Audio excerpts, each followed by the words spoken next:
Okay, welcome everybody to the 9th Kids Knowledge Seekers Workshop presented by the Keshe Foundation. And we'll be in touch with Mr. Keshe at the Spaceship Institute, who will be showing us some of the wonders of the universe through the eyes of a child. And last week we discussed some interesting aspects of what kids might do in space for fun. And we hope to continue with that a little bit this week and see if we can get into that into a little more depth. And we have a new animation as well that we're showing on the live stream now. And we'll be asking Mr. Keshe if he can see his live stream there to comment on that as well. This is, we have a new animator for the Keshe animation team, and this is some of his work. So, okay, we'll carry on. We've also got a couple of games I'd like to show and see what people think of the idea of non-violent games for kids. Okay, Kevin Devaney is the other co-host here, and we can hear a little bit of an introduction from him now. Kevin, are you there?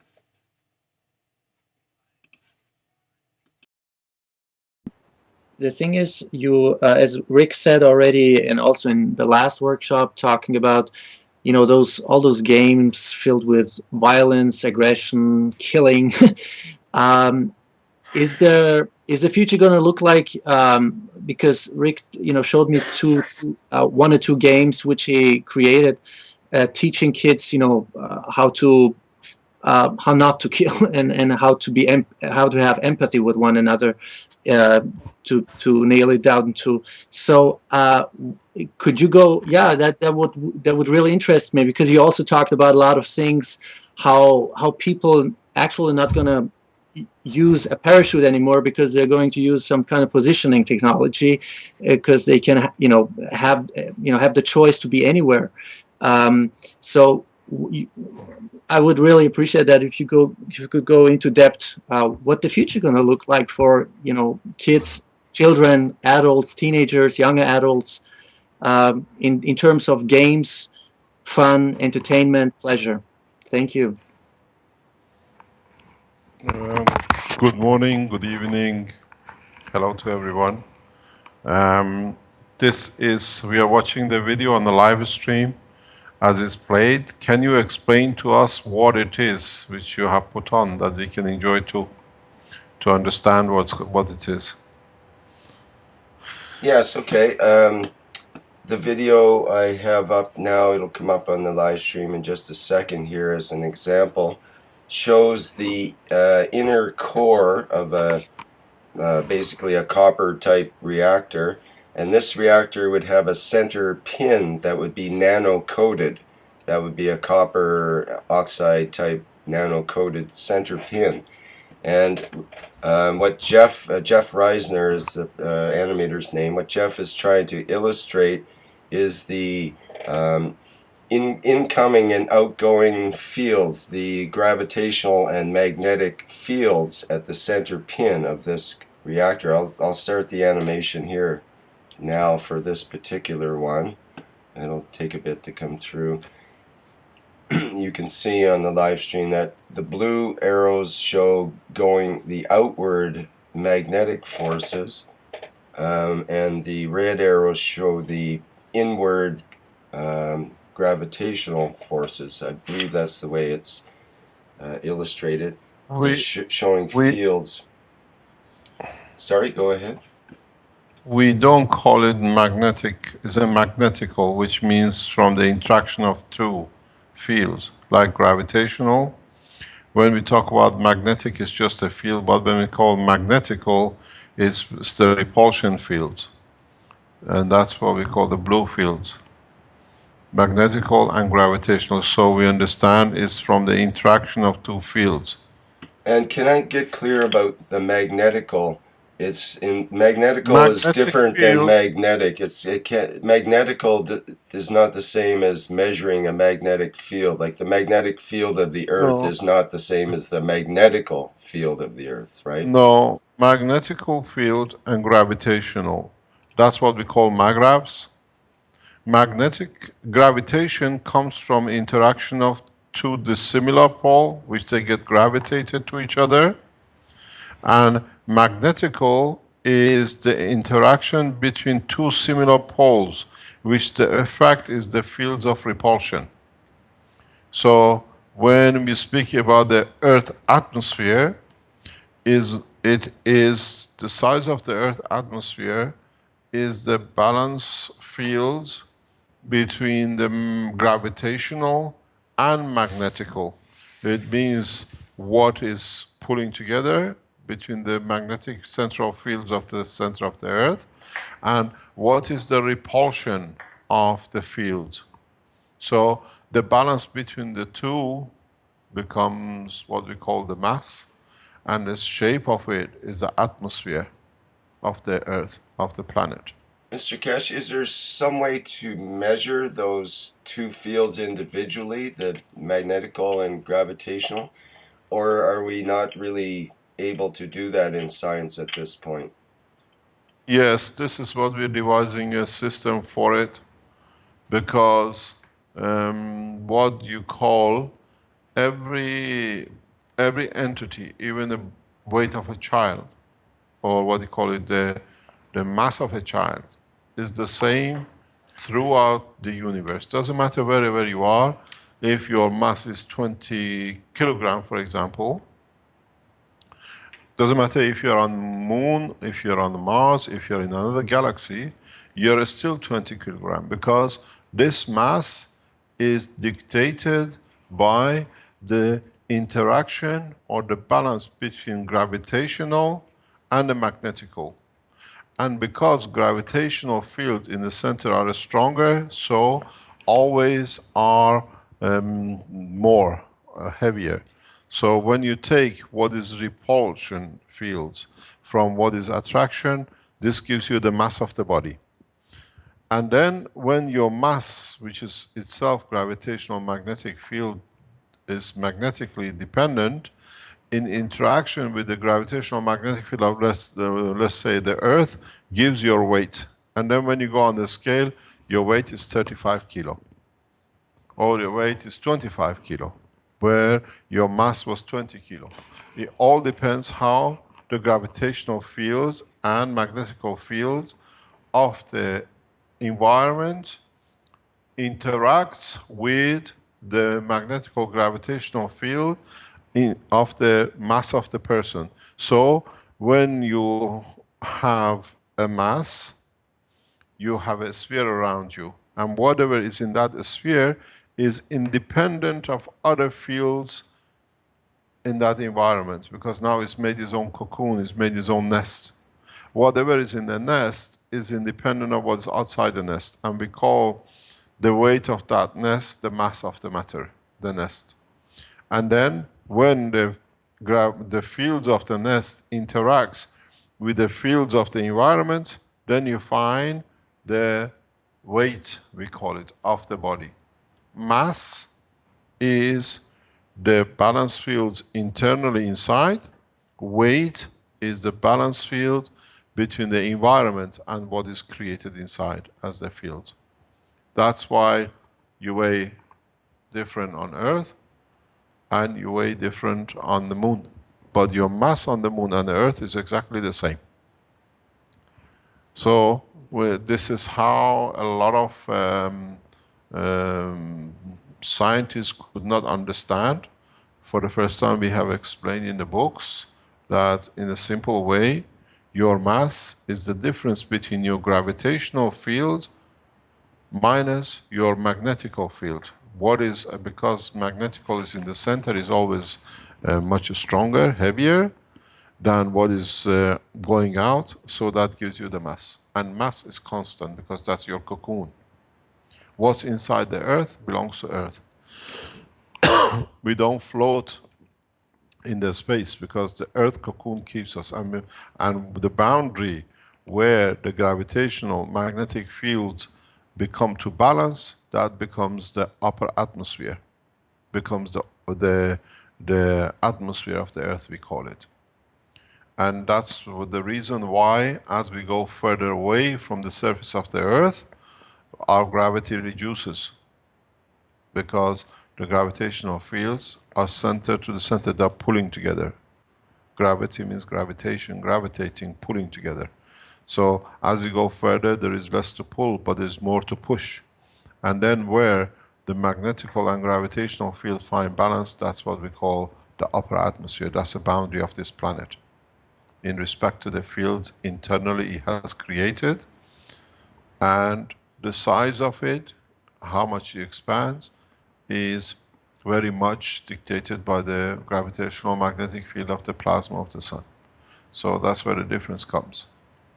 And magnetical is repulsion, means interaction of two fields, and gravitational means coming together, gravitating together, and that becomes again from two magnetic fields. The principle is that in the center of, let's say, the Earth, all the magnetic fields are not going in one direction. It's layers of magnetic materials which create their own fields. And in this layer, it's like little footballs. And each football is like being in a trombola. One is up, one is north, one is south, the other one inside is the north inside. When the fields which are similar in one layer to another, they gravitate, so they create a pull. And when at the same time other ball is in the north and the other one is south and the other one is north, so they repulse each other and they create a magnetical field. And this is what is interesting to understand. We never understood before that the actual mass is the difference between magnetical and gravitational fields. And it's always constant, because what's in the container is in the container, you cannot change it. And would the animation be fairly accurate in the way it It represents is fairly accurate. And Yeah, but there your was some magnetical, discussion about the shape of the plasma. Would it be spherical with the center it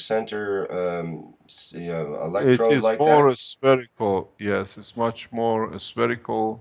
or maybe a Uh, toroid kind of shape, a donut? it is more or less spherical, because you have a rotation which increases at the equator, and then you have the compression of the plasma on two north poles and south pole, which pushes it down. So in a way it's a flatter, not so spherical, but is not flat. In the big gaseous planets like Saturn, we see a flat top, because that's where the central pull pulls together due to rotation.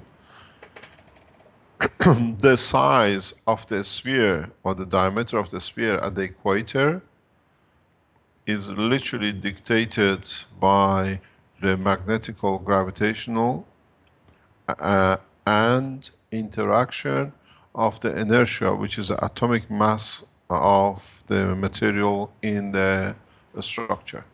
That's why you get a equator line. That's why you get a bigger line in the middle, because mass in a way sits to the center and the inertia interacts as well. So when the inertia interacts with gravitational magnetic field of the entity, it gets pulled in, so you get a more flatter caps on the top and the bottom.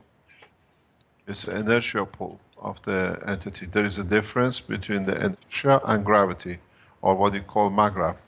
Would that Inertia, would that be related to the speed of the reactor as well, or more to the uh, density of the materials inside? it's more to do with the density in partially, and rotational speed as well, because it becomes centrifuge. It's like me putting a child, holding a child's hand and running around or rotating around the axis of my legs. So the The, faster it spins, the more it would have that Saturn ring type effect to yeah. it. Is that true? In so many ways, Saturn rings are created in a totally different formation. But wouldn't that Saturn ring type force be what is measured by the BZ axis on your sensor? It is mainly to do with a Z, but in our cores we have created this. The present core you see is half beast, half man. What this means is that we are following a planetary and a solar system, or a sun. In a planetary, you have solid layers, and in the sun or plasma of the suns, you have layers of plasma of different strength. You don't have a solid part in the middle. But in our reactors, we have put a solid piece in to be able to centralize the field forces. If you can produce fields which can be centralized and stable, then you take the center pin on, then we have a mono plasma system. At the moment, we have not achieved that. One person has achieved it up to now is Vince, and then the next step is how we can achieve that, and we are heading to that direction in the lab. There's another little video I could show that Ad did when we were talking, when your son was showing his sphere with the magnet in it, the clear sphere, I think it was, with the magnet inside. And Ad made up 3 clear spheres with magnets inside. And it's just coming up on the live stream there now. And you can see the 3 spheres. I'll just play the movie.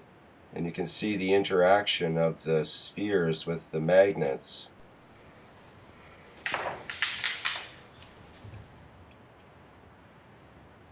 Okay, he's introducing a 3rd sphere with a magnet.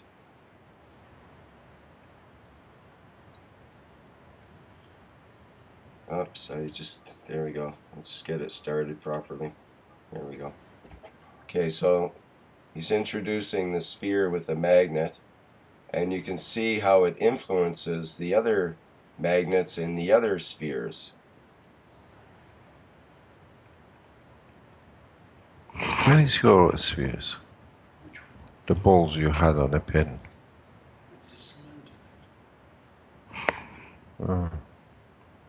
So I thought that was quite interesting. It just illustrates the interaction of these. Well, these are crude magnetic fields. It's not the magnetical gravitational field, but it does Actually, illustrate. it is both gravitational and magnetical. Okay, good point. Yes, that's right. If you look, the one he's rotating with his fingers on the top, one side is north and one side is south, or one side is entry and one side is exit. So it creates entry with one magnet and exit with the one, or what you call south and north and north. And the motion is due to magnetic field interaction. In this simple, very, very simple demonstration shows how we do not need motors and engines anymore. Once we understand the behavior of plasma and the way we just seen in this video, we do not see any fuel burned. And that's how the motion is created in the universe. And this is what is very interesting for youngsters to see and understand. As we say, instead of these magnets, we have created a plasma which behaves the same 3-dimensionally. And so, as we have other reactors in the lab, we have come to the point of maturity in science that we do not need to burn fuel to achieve motion. And now, instead of the finger which is twisting the magnets, when you play with the plasma, plasma itself rotates. Dynamic, it's a dynamic entity. So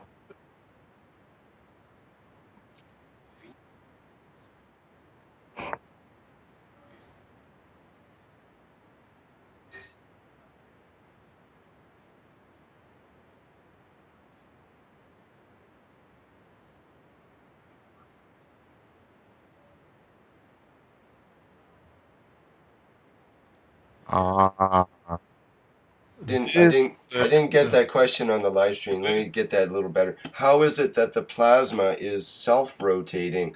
We see that this sphere is rotated by a human hand. Yeah, And how can this you explain that is a little bit? this is the what we were going to discuss tomorrow, because these are some of the things which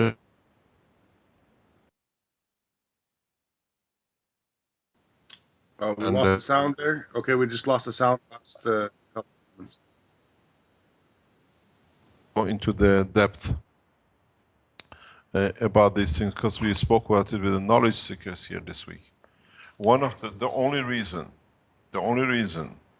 that the plasma rotates independently is that even regarding to Earth or regarding to the Sun, that we rotate at 1,600 and something kilometers an hour, that the total rotational distance per 24 hours, if you multiply 24 by 1.6 thousand kilometer, is 40,000 kilometers a day, which is the full circle around the Earth, which is 1 day, we know it as.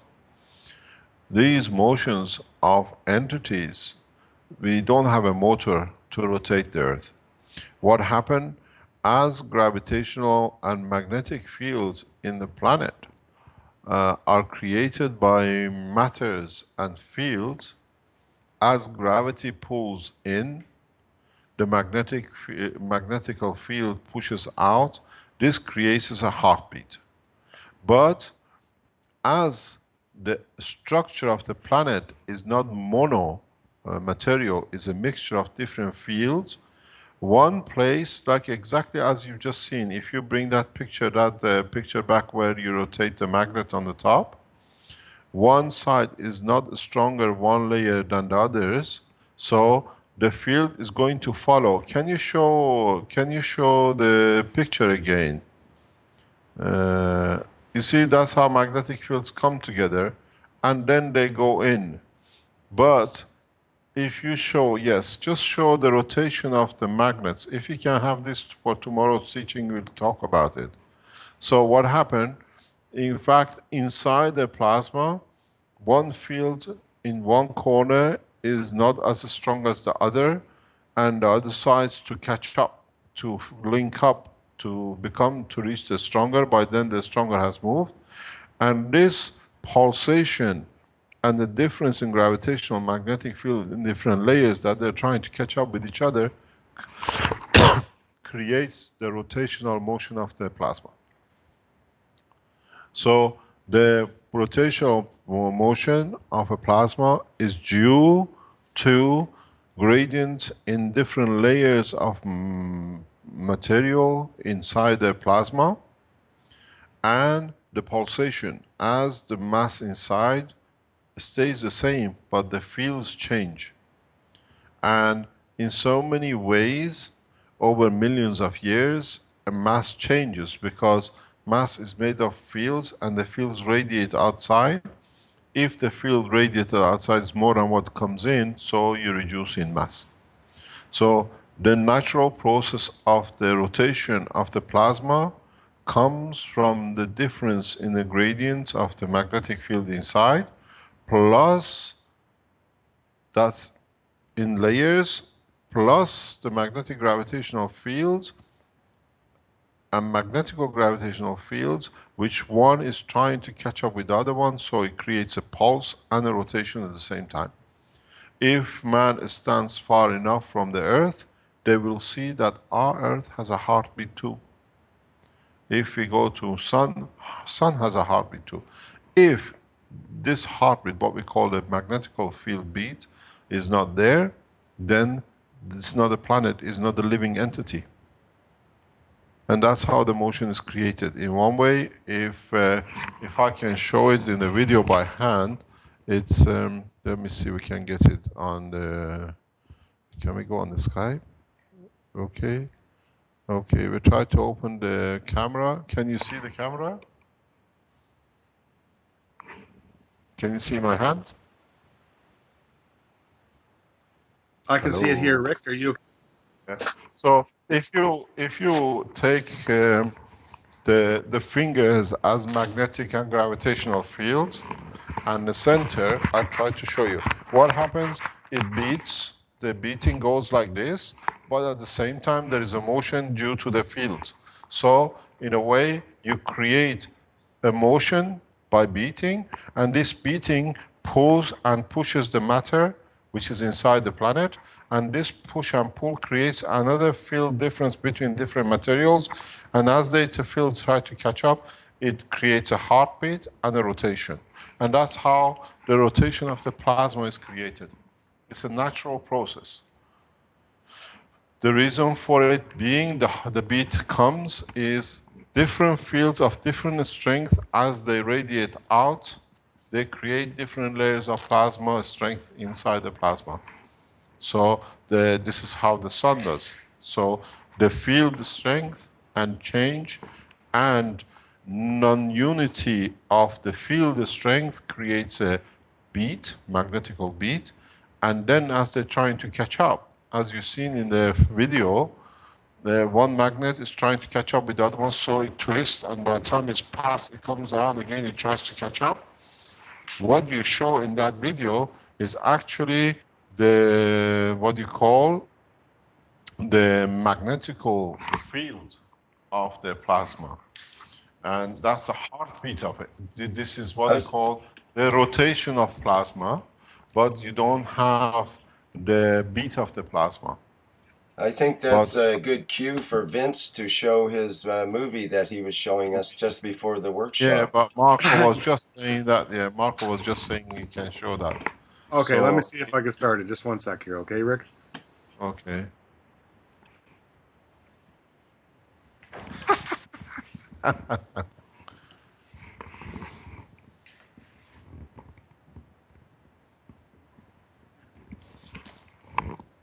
Not up there.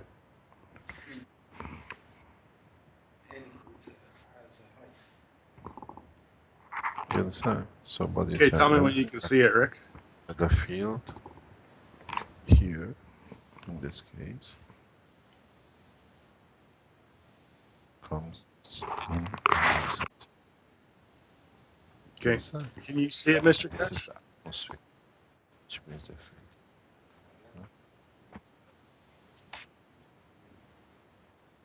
Okay, I'll play it. Right Okay, up we're there? looking good here. Okay. We're looking. I've seen this video before. We are waiting. I've seen it. It's just so Ah, It's a little okay. hard to see because the resolution isn't as good as it was before. Can you if explain to us what this is?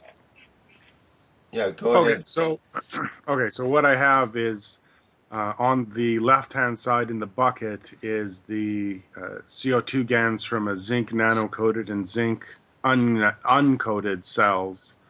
It's been in that bucket for roughly 6 months, just under water that's washed. The one on the right in the glass round container is the AL GaNs, or the nano-coated copper and aluminum not coated cell. And it is not washed. That is salt water that's in that one. And so what we're looking at in the bucket is a top rotation of the fats, or the amino acid that is on the top of the bucket, which I haven't seen before making this video. But what it looks like to be doing is, from a shaking, that's what the initial beginning of the picture is I have shaken it, and this is just settling out. The pictures are taken every 1 minute over the course of about 6 hours. And the top of the amino acids are rotating. It initially starts out You're as breaking up. I think you better switch your video off because you're breaking up. Okay.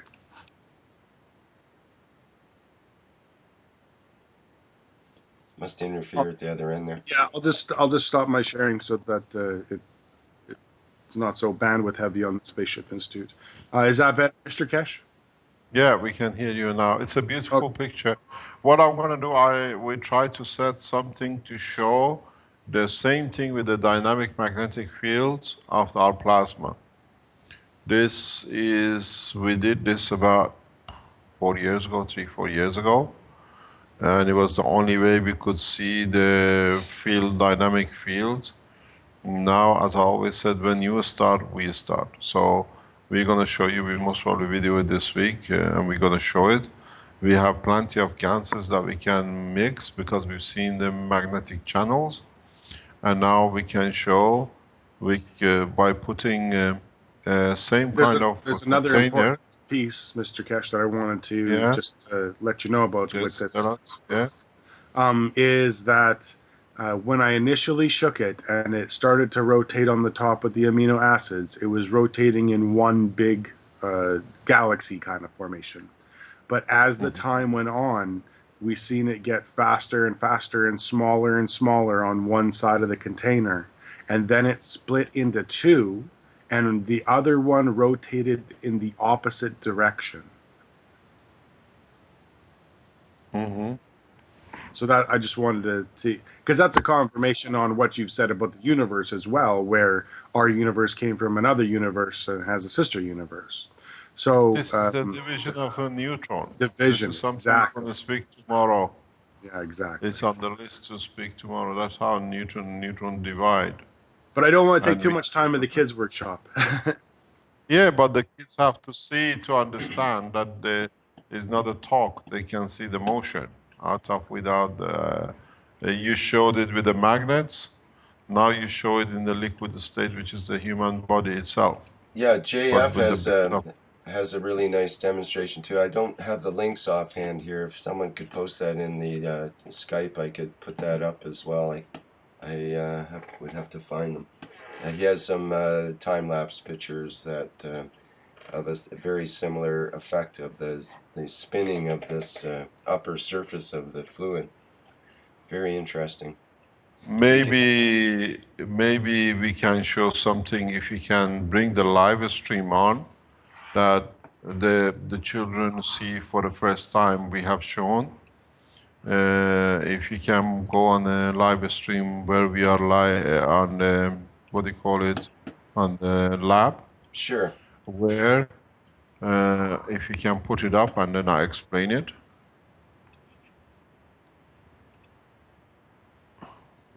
This is very interesting, and this is the most significant work which the foundation has done up to now.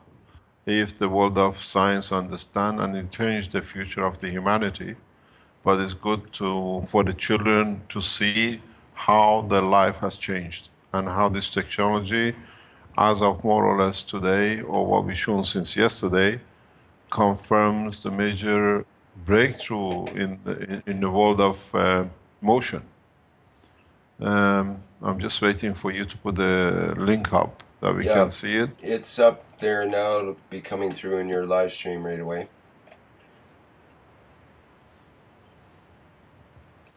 Live stream. We are on the live stream. We are on the live stream. Okay, it's coming up. We see a sun.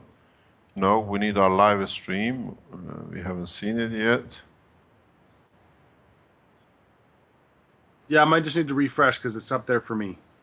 Just refresh your screen. Okay. See, he's clicking on. We see the clicks now. Okay, it's coming up. If you can go up, please, that we can see the red arrow. The red arrow. We want to see the red arrow. Close up to the red arrow, please. If you close up to that red pipe on the thing. If you, no, down, no, not on the rope, at the bottom. On the right side, Rick. Blue, on the right side, in the bottom plate, where the 3 reactors are sitting. If you can close up, we show you.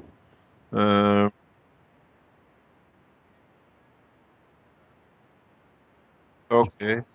What is important, we have shown for the first time that position in respect to the Earth can be found without burning the fuel. This to us, we've been looking at it for past 24 hours, 48 hours. He started somewhere above the blue tag. And today we put a marker on it. That's where the red pipe is, you see.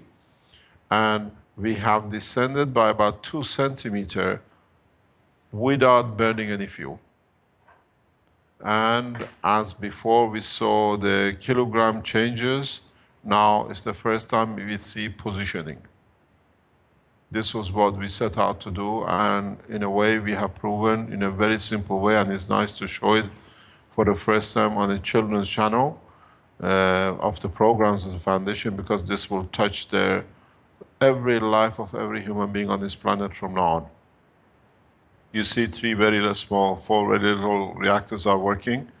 And the red arrow, after we left it for 24 hours to call it like a stable, was at the blue distance at 27, and now 29.5, and now it's at 27. So we are descending towards to the ground, and this is without burning any fuel. This is what we said a couple of weeks ago, that motion and position can be achieved without burning of any fuel and without destroying anything.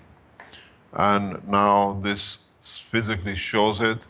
It is this 2 centimeter or so change is for nearly 11.5 kilogram weight. It's not a feather that we moved. And this is significant. This is a major breakthrough. Is distanced from the Earth. There are no levitation. This is a pure magnetic gravitational positioning of the whole structure in respect to the Earth. Now we have shown it's possible.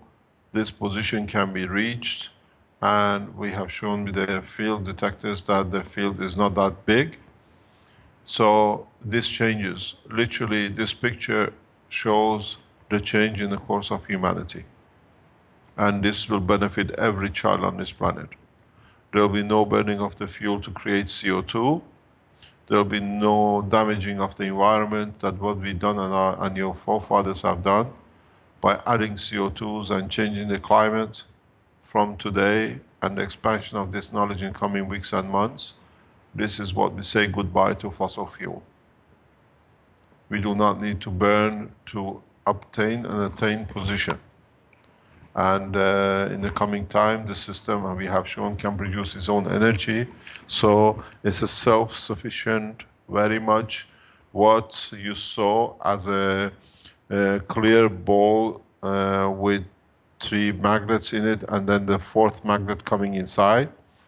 This is the real operation of it, not as a toy, but what the big boys play with. And you saw those 3 see-through balls with a magnet in it. These are 3 copper cores with materials in it, which is a plasma. And if you can see the difference, there's the 4th one, which the gentleman brought down, and you saw it rotating, is rotating on the top. So what you saw as toys, this is the reality, and it has changed your life. We have come down 2 centimeters roughly, but originally from yesterday we have come down nearly 5 centimeters. There is no burning of the fuel. We are changing position by changing magnetic field in a very slow pace. And we will see if we go back up again, because we've seen increase and decrease in the mass before. So in so many ways, this is a historical picture. And for time to come, this is like the first time, as I said, Bell spoke on the telephone line, or Edison showed the first light. This is as important as when the man landed on the moon, if for those who understand what this means. Because now you do not, from now on, your generation does not need to burn fuel to go up in the air. You just create magnetic fields. And you create a plasma. And that's all it is. 4 tiny little plasmas weight less than, most probably less than 5 grams of fuel, which is not burning, it's just sharing its fields, have managed to move 13 kilo or 11 kilogram, about 2 centimeters from the data from this afternoon, about 2 o'clock, 3 o'clock. So we wait to show that this is not the levitation, but is magnetical gravitational positioning.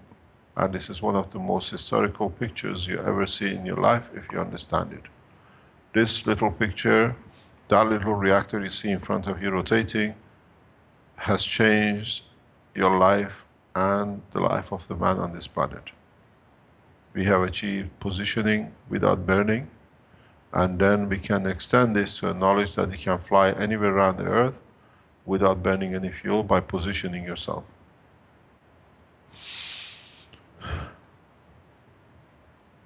Any other question or anything you want to discuss?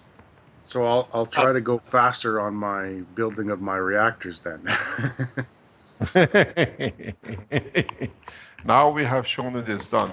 The taboo in positioning has broken, because this is a live video and it can be recorded and it can be seen. This is the really interesting thing, because last night during the plasma group meeting, I had found another piece of tubing that fits over my legs very good. And I was considering using a sliding system to be able to position that top reactor wherever I want in a certain measurement. So I think I will shoot for that goal now, so I can dynamically change the position of that center top reactor. You see the way we have set the reactor here, we can adjust the height of it. It's been brought out to the lower level. We can just release the nuts and push the reactor further up the position. But the whole purpose was to keep it as close as possible to the ground level. And it seems to be working. We'll test it later on. We'll move the reactor number, the principal reactor on the top, further up to see if the positioning will make that difference. But I think it'll be more, it's about the right place. Maybe we have to move it a little bit. But if you look at the field monitors, are very, very, very low. The field monitors are about 14 millitesla. Yeah. And so we see the system is active, and this is a major, major breakthrough in the world of science. Cannot be denied. It's there. It's been live programmed, and we watch it next few days, and it can be seen. It's an open space that everybody can see. There is nobody. There is, as we said, there is no mouse hanging off the board in the background. The system is going down, and then you most probably see it will go up too, because it's the characteristics of it. Depends what they feel, balance they find. It's a very, very interesting position. This, if you take pictures of this in the future, you will understand how significant this is. Mr. Keshe, people have been talking for decades about anti-gravity, and I've learned from you that this is total nonsense. Maybe we should, or you could, maybe with a short explanation, explain why this term anti-gravity is not correct.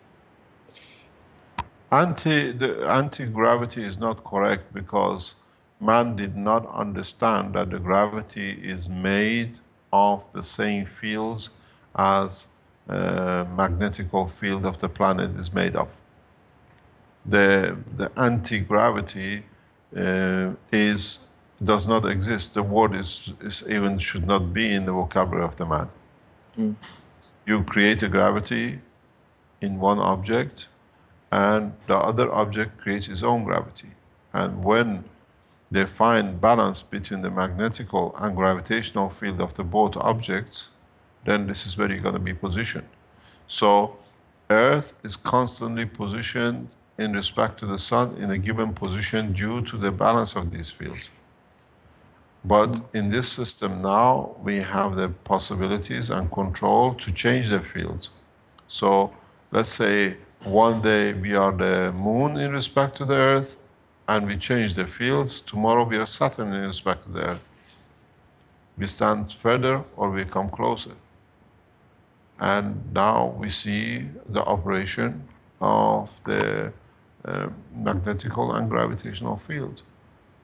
In a way, if anti-gravity was correct, what we call the tides of the oceans will be anti-gravity system and gravity system in respect to the Earth.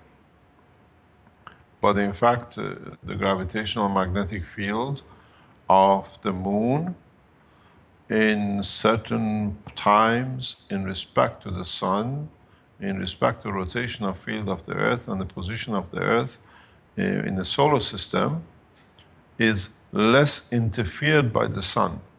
So the fields of the Earth are much freer to interact, so we get a high tide and a low tide. It's not that the fields of the Earth are anti-gravity in respect to the moon, it's just that the magnetical gravitational field of the sun is less in given time positions in respect to two entities of the moon and the sun. So we call it the high tide and low tide. So we call it magnetic anti-gravity and gravity. Let's call the high tide gravity and low tide anti-gravity. That's all it is. It does not exist. It doesn't make sense. So anti-gravity is a terminology because man didn't understand. Now we understand is magnetical gravitational positioning. So anybody who speaks about anti-gravity system is what we call the old people. Even we are old. So Armin is looking at me, says, I'm not old. He's very young at heart. So this is what it is. The word anti-gravity doesn't exist. It's gravitational magnetic positioning. If you increase the gravity of your system, magnetical, you get attracted. And if you decrease it, you get repulsed through the magnetical field. There's a lot of rewriting of the history of man's science from now on. I think that is a similar concept to what we were going to discuss at the first of this workshop, which was the gaming and kids' games and so on, and how it... Have you seen our games? Our games, this is the toy of adults, you see. Yes, we right. are three of us, we are playing with, this is our toy. Absolutely. It's when you're small, you have what was called a top. Remember the tops? You push down on the top of the top, and it would spin on in a very similar way. So this is you get to play with the same toys you had as a child, only a little better. Yeah, this is very, very, very interesting. But the idea that you brought up of this concept of anti-gravity, which is incorrect, is similar. I'm making an analogy with the kids' games of today, that instead of a positive positioning inside the game, you might say, in the space of the game, the kids are more in a mindset of anti. In other words, they're against all the other entities in the game. They're busy trying to shoot them, to kill them, to get rid of them from their space. It's all anti, anti, anti, as opposed to learning to coexist in that space, even with some of these badder entities, let's say. But it's a different mindset, where you just avoid those entities rather than conflicting with them and trying to eliminate them. So it's... Let me explain something very interesting, which in the long term man has to face, especially the youngsters. People do not understand what the killing means. And that's why it's become fashionable. When you kill a man, you take life or breathing away from him.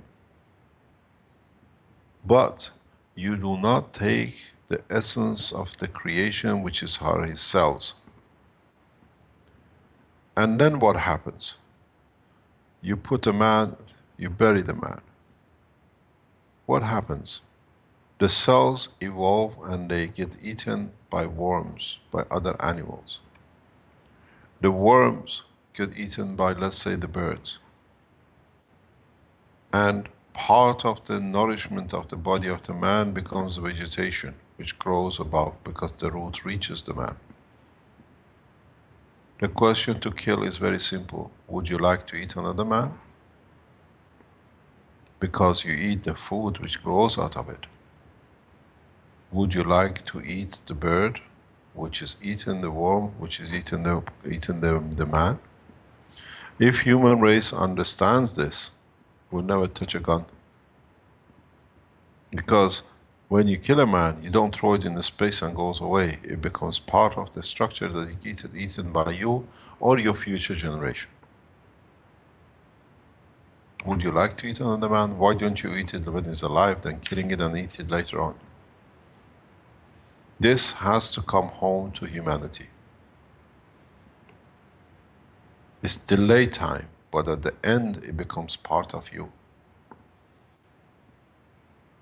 This is what has not been understood, that the wars gives nothing but you eating the man you have killed. Go back to the beginning of the time, eat your partner, or eat your friend. Why do you kill a man that you have to eat it later on? So you carry your own crime with you and in your future generation. Because what you have put down and you eaten, you have to carry the burden of his soul too. And this is what people don't understand. And this is if people who create these games understand themselves, they never make these games. It's become fashionable. Because actually it's become fashionable only because it suits the people who make guns, that they can justify in the future the boy who kills on the computer game to kills on the field. And we've seen how this has translated in past few months from the top boys playing games, killing games on the streets of London, Paris, New York, Washington, anywhere in the world. Now they are flying in all sorts of forms to see if they can do it in real in Syria and Iraq. All these boys, you look at them, they're all computer game players. Now they want to go to the field of reality. And what comes back from them is a coffin. They've even modified the controls of the weapons to be similar to the gaming controls. Exactly. So the burden of the killing of youngsters goes back to the man who orders the guns to be manufactured.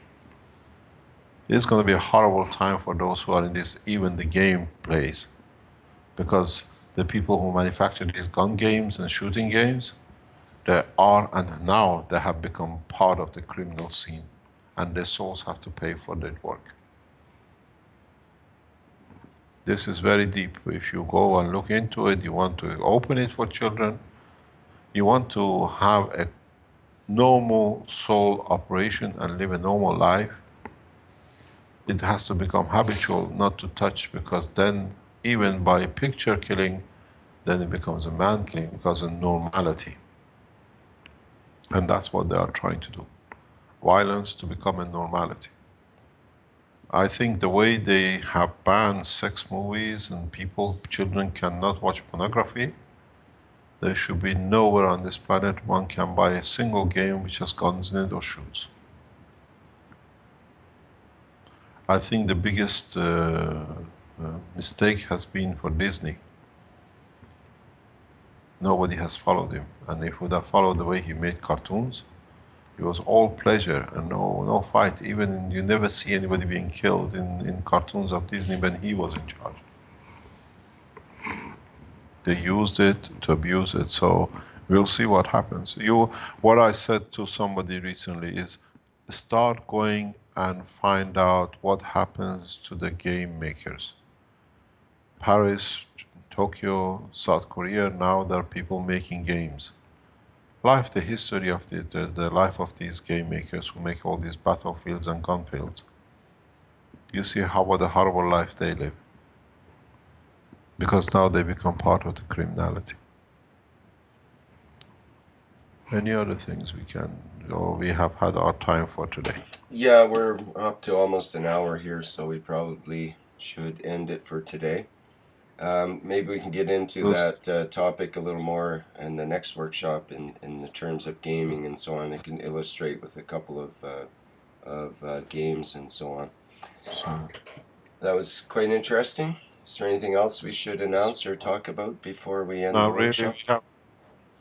we'll see you tomorrow morning. The thing is, we are nearing Christmas, so most probably the second week of, or third week of December, and the first 2 weeks of January, we will not have a workshop because the children are all on the holidays and God knows where they are. And we would like to be a child too. Right. Okay, that sounds good. We'll see you We'll tomorrow make an morning. announcement for that. Yes, thank you, Mr. Okay. Cash. see you tomorrow Thank you morning. so much. Thank you very Yeah. much. Bye-bye. That's good. Bye-bye. Bye-bye. Bye-bye. Bye. Okay, so that's the end of the 9th Kids Knowledge Seekers Workshop. And once again, I thank everyone for attending. Thank you, Kevin, for helping organize, and of course, for Mr. Kesh for all the information he gives us.